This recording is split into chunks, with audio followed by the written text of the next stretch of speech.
جب انسان کو تھوڑا سا ترجمہ آتا ہو نا، اس کی تھوڑی توجہ ہو، اسے نماز پڑھنے کا بھی بڑا ہی مزہ آتا ہے۔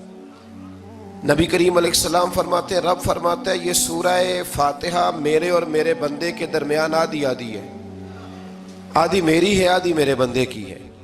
جب وہ کہتا ہے نا مالک یوم الدین، تو یہاں تک وہ میری تعریف کرتا ہے، ایاک نعبد و ایاک نستعین تک پہنچتا ہے تو اب میرا اور اس کا آدھا آدھا کام شروع ہو جاتا ہے۔ پھر آگے میرا بندہ جب مجھ سے دعا مانگتا ہے تو یہ اس کے الفاظ ہیں جو میں اپنے فضل سے قبول فرمایا کرتا ہوں۔ تو ارشاد فرمایا تمام تعریفیں اللہ کے لیے جو تمام جہانوں کا پالنے والا ہے، الرحمن الرحیم، بڑا ہی مہربان ہے نہایت۔ یہ رحمان مبالغے کا صیغہ ہے، یعنی اتنا رحم کرنے والا کہ جتنا کوئی اور رحم نہ کر سکے، اس لیے اللہ ہی رحمان ہو سکتا ہے، بندہ کوئی رحمان نہیں ہو سکتا۔ بندے کو رحیم کہا جا سکتا ہے، نبی پاک رحیم ہے لیکن رحمان نہیں ہے، اس لیے کسی بھی انسان کا نام رحمان نہیں ہو سکتا۔ کسی دکان پر بعض اوقات لوگ نام رکھ لیتے ہیں رحمان بک ڈپو، تو یہ درست نہیں ہے۔ بندے کا نام رحمان نہیں ہو سکتا، عبد الرحمان، اس لیے کہ یہ لفظ رحمان خدا کے علاوہ کسی اور کے لیے بولنا درست نہیں ہے۔ پھر ارشاد فرمایا مالک یوم الدین، اللہ مالک ہے قیامت کے دن کا۔ تو یا اللہ آج کے دن کا مالک بھی تو ہی ہے، آج جو یکم رمضان مبارک ہے تو اس دن کا مالک بھی اللہ ہی ہے۔ تو یہ جو خاص کر کہا مالک یوم الدین، اس کا معنی یہ ہے کہ یہاں کچھ لوگ عارضی طور بھی تو بعض چیزوں کے مالک ہیں نا، یہ زمین میری ہے، یہ گھڑی میری ہے، یہ گھر میرا ہے، یہ بچے میرے ہیں، عارضی طور پر بھی تو لوگ مالک ہیں۔ لیکن قیامت کے دن عارضی طور پر بھی کوئی مالک نہیں ہوگا، قیامت میں ساری بادشاہی فقط میرے اللہ کی ہوگی۔ بلکہ رب کریم فرمائے گا کہاں ہیں وہ لوگ جو دنیا میں بادشاہ بنا کرتے تھے، کدھر؟ بڑے بڑے کج کلا جو کہتے تھے کہ ہم اٹھتے ہیں تو لوگ اٹھتے ہیں، بیٹھتے ہیں تو دنیا بیٹھ جاتی، وہ کہاں ہیں؟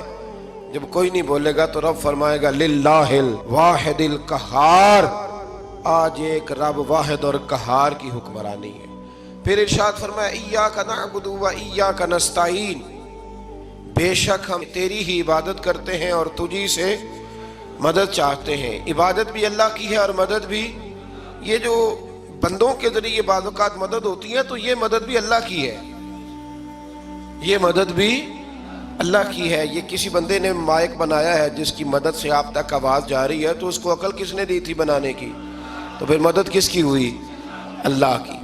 تو دنیا میں کوئی بھی جو مدد کرتا ہے وہ اللہ کے ولی کریں، نبی کرے، پیغمبر کریں، تو وہ مدد کس کی ہے؟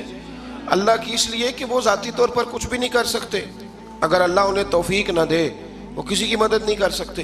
تو ایاک نعبد و ایاک نستعین، ہم تیری ہی عبادت کرتے ہیں، تجھی سے مدد چاہتے ہیں۔ اہدنا الصراط المستقیم، اے اللہ ہمیں سیدھا راستہ دکھا۔ کون سا راستہ سیدھا ہے؟ کون سا راستہ سیدھا ہے؟ تو اللہ نے خود ہی فرمایا ایسے ہی نہ بھٹک جانا، راستہ سیدھا وہ ہے صراط الذین انعمت علیہم، ان لوگوں کا راستہ سیدھا ہے جن پر اللہ نے انعام فرمایا ہے۔ اور وہ کون ہے؟ قرآن مجید نے خود فرمایا انعم اللہ علیہم من النبیین والصدیقین والشہداء والصالحین، وہ نبی ہیں، صدیق ہیں، شہید ہیں اور نیک لوگ ہیں۔ فرمایا اپنی مرضی کے راستے پہ چلو گے تو بھٹک جاؤ گے، رب کی بارگاہ میں سوال کرنا کہ وہ تمہیں نبیوں کے، صدیقوں کے، شہیدوں کے اور نیک لوگوں کے راستے پہ چلائے۔ غیر المغضوب علیہم ولا الضالین، نہ ان لوگوں کے راستے پہ چلا جن پر تیرا غضب ہوا، اور نہ ان کے راستے پہ چلا جن پر تو ناراض ہوا، جنہیں تو نے گمراہ کیا، ان لوگوں کے راستے پہ نہ چلا، بلکہ ان لوگوں کے راستے پہ چلا جن پر تیرا انعام ہوا۔ یہ جو لوگ ہیں نا مغضوب علیہم ولا الضالین، ایک گروہ یہودیوں کا ہے اور ایک عیسائیوں کا ہے۔ کہا جا رہا ہے یا اللہ نہ یہودیوں کے راستے پہ چلا اور نہ عیسائیوں کے راستے پہ چلا، ہمیں تو ابو بکر صدیق کے راستے پہ چلا، ہمیں تو عمر فاروق کے راستے پہ چلا، عثمان غنی، مولا علی اور جناب ابو ہریرہ کے راستے پہ چلا۔ اب یہ سورہ فاتحہ کا تو میں نے مکمل ترجمہ عرض کیا۔ سورہ بقرہ یہ قرآن مجید کی سب سے بڑی سورہ ہے۔ ایک حدیث اس کی فضیلت پہ سن لیں۔ نبی کریم علیہ السلام نے فرمایا جس گھر میں سورۃ بقرہ پڑھی جائے نا، فرمایا جن کیا وہاں سے تو شیطان بھی بھاگ جاتا ہے۔ سورہ بقرہ گھروں میں پڑھیں. یہ سب سے بڑا تعویذ ہے اگر گھر میں جنات ہوں، کوئی آسیب ہوں. اور یہ وہ والا تعویذ ہے جو مدینے والے رسول نے عطا فرمایا ہے. یہ سب سے بڑی سورہ ہے. مفسرین فرماتے ہیں اگر کوئی استدلال کی قوت رکھتا ہو تو ایک 100 چیز کا اللہ نے حکم دیا ہے. بلکہ امام اعظم فرماتے ہیں 100 تھوڑی ہے، میری نظر سے پڑھو تو 1000 چیزوں کا حکم دیا ہے، 1000 سے منع کیا ہے، اور 1000 قسم کی نصیحتیں اللہ کریم نے سورہ بقرہ کے اندر فرمائی ہیں. اس سورہ مبارکہ کا جو پہلا رکوع ہے نا، اس میں جو سب سے پہلی آیت ہے وہ ہے الف لام میم. ان کو کہتے ہیں حروف مقطعات. پہلا لفظ ہی جب کوئی قرآن مجید کا پڑھتا ہے نا، بہت بڑا عالم فاضل، بہت بڑا محدث، تو اسے یہ کہنا پڑتا ہے کہ میں نہیں جانتا، اللہ جانتا ہے یا اللہ کا رسول جانتا ہے. الف لام میم کا معنی ہم نہیں جانتے، اللہ جانے یا اللہ کا رسول جانے، یا جس کو وہ دونوں بتا دیں وہ جانتا ہے، ورنہ یہ اللہ اور اس کے رسول کا راز ہے. یہ آگے ارشاد فرمایا ذالک الکتاب لا ریب فیہ، یہ وہ عظیم کتاب ہے جس میں شک کی کوئی گنجائش نہیں ہے. ھدی للمتقین، یہ ہدایت ہے پرہیزگاروں کے لیے. سوال یہ ہوتا تھا کہ یا اللہ جو متقی پرہیزگار ہیں وہ تو پہلے ہی ہدایت پہ ہیں، تو قرآن بھی اگر انہیں ہدایت دے گا تو پھر جو گناہگار ہیں ان کی ہدایت کہاں ہے؟ تو اس آیہ مقدسہ کا معنی مفسرین نے یہ بیان فرمایا ہے کہ مطلب اس کا یہ ہے کہ قرآن ہدایت دیتا سب کو ہے، لیکن اس سے ہدایت حاصل متقی لوگ کرتے ہیں. بارش برستی ہے نا سب جگہوں پہ، لیکن اگر کسی نے فرش کرایا ہو، ٹائلیں لگوائی ہوں، تو وہاں پھل پھول اگ سکتے ہیں، سبزہ اگ سکتا ہے. اس کے لیے زمین کا زرخیز ہونا شرط ہے. قرآن مجید سب کو ہدایت دیتا ہے، لیکن قرآن مجید سے ہدایت لیتے وہ ہیں جنہیں اللہ نے تقوی والا دل عطا فرمایا ہے، ڈرنے والا دل دیا. آگے جو آیات ہیں نا 5، ان میں اللہ تبارک و تعالیٰ نے متقی لوگوں کی فضیلت بیان کی ہے، نشانیاں بیان کی ہیں کہ وہ کون ہوتے ہیں. ان میں پہلا ارشاد فرمایا کہ متقی وہ ہوتا ہے جو غیب پہ ایمان لے آتا ہے، اس چکر میں نہیں پڑتا کہ آنکھوں سے دیکھوں گا تو مانوں گا.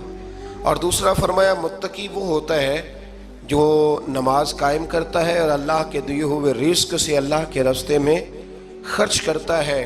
اور تیسرا فرمایا متقی وہ ہوتے ہیں کہ محبوب جو قرآن ہم نے آپ پہ نازل کیا اس پر بھی ایمان لاتے ہیں، اور جو آپ سے پہلے نازل کیا گیا اس پر بھی ایمان لاتے ہیں، یعنی تورات کو، زبور کو، انجیل کو، اس کو بھی وہ مانتے ہیں. اور پھر اللہ کریم نے فرمایا اولئک علی ھدی من ربہم واولئک ھم المفلحون. یہ جو لوگ ہیں نا غیب پر ایمان لانے والے، نماز پڑھنے والے، زکوٰۃ دینے والے، پچھلی کتابوں کو بھی ماننے والے، نبیوں کو بھی ماننے والے، اور رسول پاک پر ایمان لانے والے، فرمایا یہ وہ لوگ ہیں جو اللہ کی طرف سے ہدایت پر ہیں، اور یہ وہ لوگ ہیں جو دنیا میں بھی کامیاب ہو جائیں گے اور آخرت میں بھی کامیاب ہو جائیں گے. پھر آگے نا اللہ تبارک و تعالیٰ نے کفار کا ذکر فرمایا ہے 3 آیات کے اندر. مومن کے بعد دوسرا درجہ کس کا ہے ذکر میں؟ کافر کا. پہلے بات ہوئی 5 آیات میں مومنوں کی، اب 3 آیات میں ذکر کیا گیا پکے کافروں کا. مومن وہ ہوتا ہے زبان سے بھی اللہ اور اس کے رسول کو مانے، ان کی لائی ہوئی چیزوں کو مانے اور دل سے بھی تسلیم کرے. اور کافر وہ ہوتا ہے کہ جو نہ زبان سے مانتا ہے اور نہ ہی دل سے تسلیم کرتا ہے. پھر اللہ تبارک و تعالیٰ نے 13 آیات کے اندر 3 آیتوں میں کافروں کا ذکر کیا، اور 13 آیات کے اندر پھر منافقین کا ذکر فرمایا ہے. منافق اس کو کہتے ہیں، منافق اس کو کہتے ہیں جو زبان سے تو دعوے اونچے اونچے کرتا ہے ایمان کے، لیکن اس کے دل میں ایمان موجود نہیں ہوتا.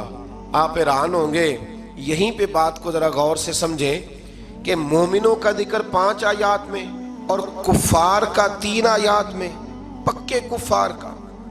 اور منافقین کے لیے اللہ نے اگلے ہی رکوع میں 13 آیات بیان فرمائی.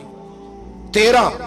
یہ خطرناک گروہ ہے منافقین کا، یہ خوفناک لوگ ہیں. یہ وہ چھپی ہوئی بیماری ہے کہ جس کو پکڑنا تھوڑا مشکل ہے. کچھ بیماریوں کو ڈاکٹر کہتے ہیں نا یہ خاموش قاتل ہے، قتل کر دیتی ہے پر پتہ نہیں لگنے دیتی.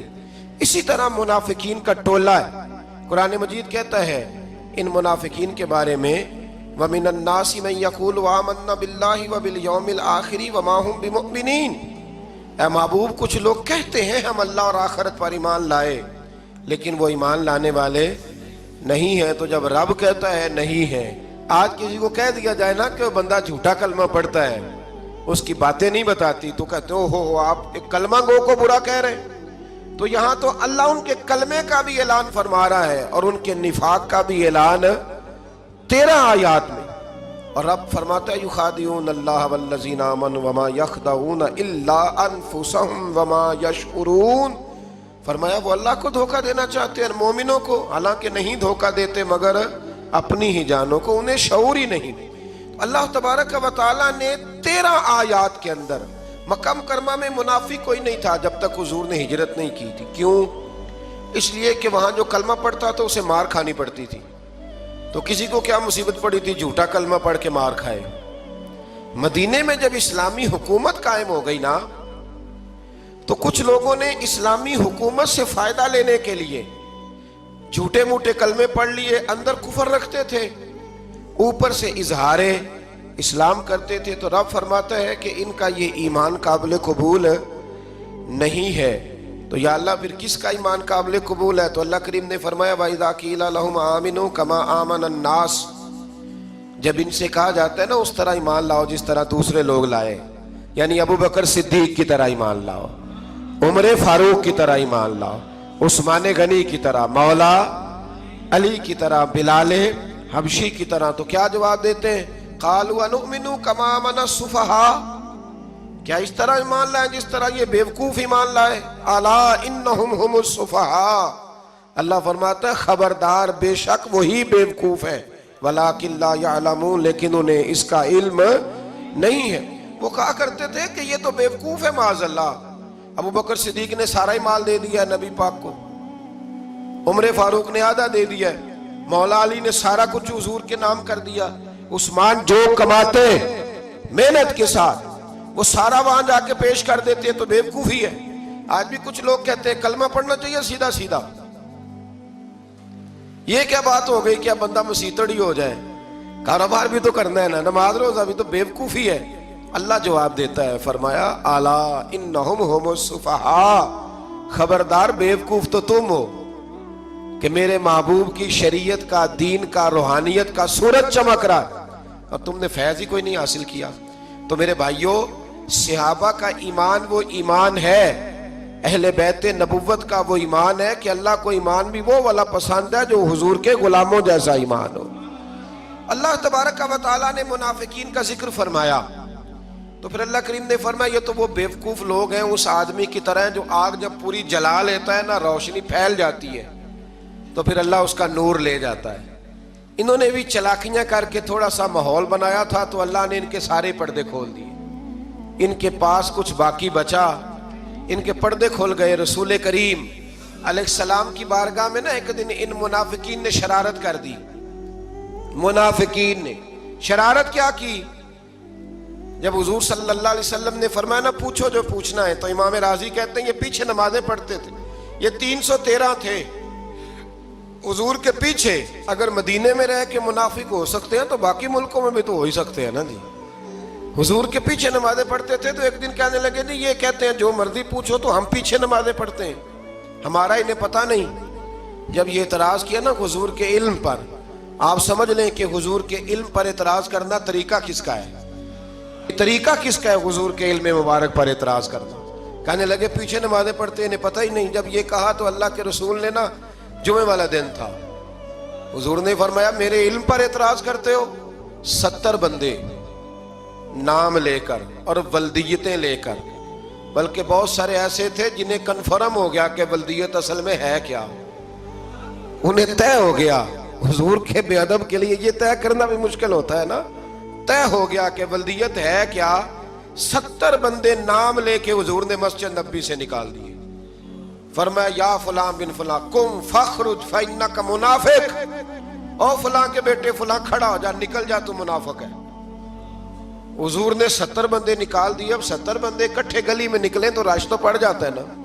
حضرت عمر فاروق لیٹ ہو گئے، جمعے میں آ رہے تھے، ان کو جاتے ہوئے دیکھا تو عمر فاروق فرمانے لگے جمعہ ہو گیا ہے بھئی، 70 بندے نکل آئے باہر، جمعہ ہو گیا ہے۔ تو ایک منافق کہنے لگا تھا کہ نہیں حضور نے نکال دیا. تو عبداللہ بن ابی سلول جو ان کا سربراہ تھا نا، وہ کہنے لگا چپ کر. حضرت عمر سے کہنے لگا ہاں جی ہو گیا ہے.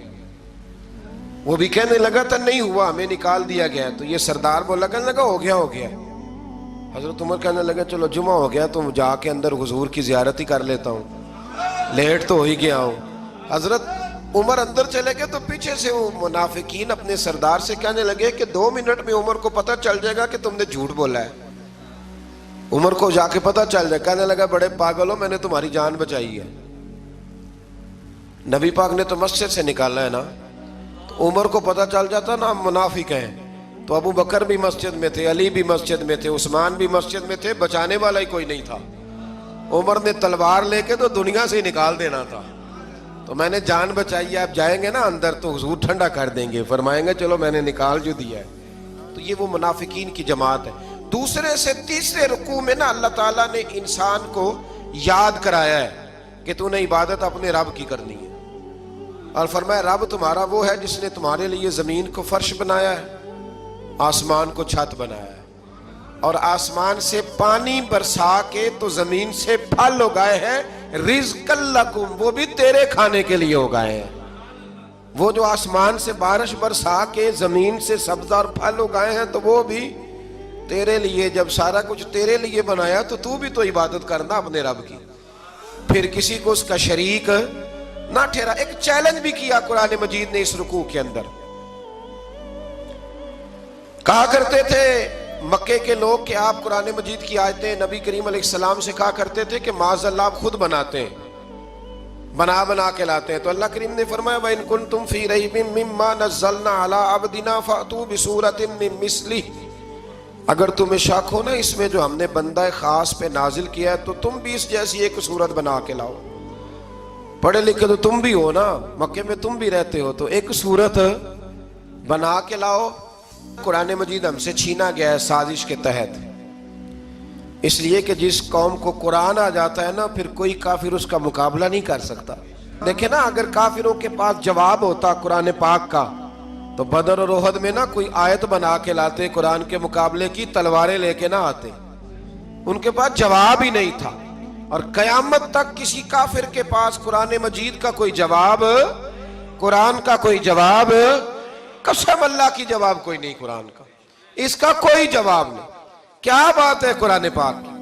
وہ ایک دفعہ مسلمہ کذاب بے ایمان کہنے لگا میں نے بنا لیا ہے قرآن پاک کا جواب. معاذ اللہ. جواب کیا بنایا؟ وہ سورت ہے نا القاریۃ ما القاریۃ وما ادراک ما القاریۃ، کھڑکھڑانے والی کیا ہے، کھڑکھڑانے والی تمہیں کیا پتا کیا ہے کھڑکھڑی، قیامت کا ذکر ہے. کہنے لگا میں نے اس جیسی صورت بنا لیا. تو کیا بنایا؟ الفیل ملفیل وما ادراک ما الفیل. کہنے لگا ہاتھی، تمہیں کیا پتا کیا ہاتھی، تم کیا جانو کیا ہاتھی. تو پاس جو اس کے اپنے بیٹھے تھے نا چیلے، وہ کہنے لگے چپ کر جا، سارے زمانے کو پتا ہے ہاتھی کیا ہوتا ہے. تو پاگل ہے، اس کے 2 کان ہوتے ہیں، ایک سونڈ ہوتی ہے، 4 اس کے پیر ہوتے ہیں. بیوقوف آدمی قرآن کا مقابلہ کرنا ہے تو کچھ چج کے ساتھ کر، پاگلوں کی طرح مقابلہ کرے گا، جوتے کھائے گا بھی، ہمیں بھی پڑھوائے گا. تو قرآن مجید کا کوئی مقابلہ کر سکا؟ تو اس آیہ مبارکہ میں اللہ نے کافروں کو یہ کہا اگر مقابلہ نہیں کر سکتے تو پھر اللہ سے ڈرو، ورنہ دوزخ میں ڈالے جاؤ گے، وہ جس کا ایندھن آدمی اور پتھر ہے، اور بنائی بھی کافروں کے لیے گئی ہے. اعدت للکافرین، جہنم کس کے لیے بنائی گئی ہے؟ کافروں اور منافقوں کے لیے. مسلمانوں کے لیے بنائی گئی. مسلمان مرضی سے چھلانگے لگائیں تو ان کی موج ہے، ورنہ ان کے لیے جہنم، ان کے لیے اللہ نے جنت بنائی ہے.